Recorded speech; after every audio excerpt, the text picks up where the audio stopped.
আসসালামু আলাইকুম everyone, welcome to code with Nasim. Code with নাসিমের সাথে বরাবরের মতো আমি নাসিম আছি আপনাদের সাথে। সো HTML সিরিজের আরও একটি ভিডিও নিয়ে আমি আপনাদের সামনে হাজির হয়েছি। তো আজকের ভিডিও টপিক হচ্ছে ফেভিকন। HTML একটা ফাইলে আমি কিভাবে ফেভিকন ইউজ করব সেটা আজকে আপনাদেরকে আমি দেখাবো। সো দেখতে পাচ্ছেন আমার HTML একটা ফাইল ওপেন করা আছে। এখানে HTML ইমেজের যে ফাইলটি সেটার এখানে কোনো ফেভিকন আমি দেখতে পাচ্ছি না। বাট আমি যদি একটা ওয়েবসাইটে যাই, আদার কোনো একটা ওয়েবসাইটে যাই, দেখতে পাচ্ছেন যে টাইটেলের সাথে হচ্ছে একটা ফেভিকন অ্যাড করা আছে। সো আজকে আমরা দেখব যে HTML ফাইলের মধ্যে আমি কিভাবে হচ্ছে ফেভিকন অ্যাটাচড করে দিব বা লিঙ্ক করে দিব, যেটা হচ্ছে আমার HTML ফাইল ওপেন করার সময় ফেভিকনের মধ্যে সেটা শো করবে। So let's start. সো আমি চলে যাচ্ছি আমার HTML ফাইলে। সো HTML আজকে হচ্ছে ফেভিকনে যদি আমি হচ্ছে টাইটেল দিয়ে দিয়েছি ফেভিকন। এখন আমার এই HTML ফাইলটাতে hello.html ফাইলটাতে আমি কিভাবে ফেভিকন ইউজ করব, সো সেটার মধ্যে হচ্ছে আমার ফেভিকন ফাইলটা লিঙ্ক করিয়ে দিতে হবে, তাহলে আমি আমার ফেভিকন ফাইলটা দেখতে পারবো। আমি হচ্ছে লিঙ্ক যদি দিই তাহলে হচ্ছে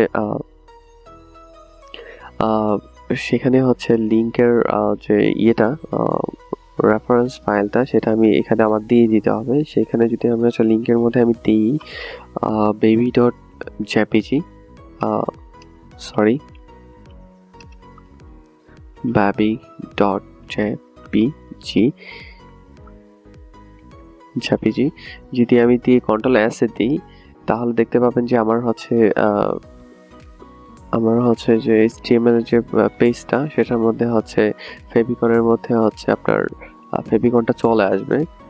সো আমি এখানে লিঙ্কের পাশাপাশি রিলেশনের মধ্যে যদি আমি দিয়ে দিই আইকন, কারণ এটা হচ্ছে একটা ফেভিকন আইকন। তো সেই আইকনটা যদি আমি আমার ফ্রন্ট এন্ডে শো করতে চাই ফেভিকনে, তাহলে অবশ্যই এখানে রিলেশনটা অ্যাড করে দিতে হবে যে এখানে আমি হচ্ছে এটা কি বোঝাচ্ছি বা এটা তারা আসলে কি বোঝাচ্ছে, এটা কি অ্যাজ এ ইমেজ হিসেবে ইউজ হবে নাকি হচ্ছে ফেভিকন হিসেবে ইউজ করে বা আইকন হিসেবে ইউজ হবে।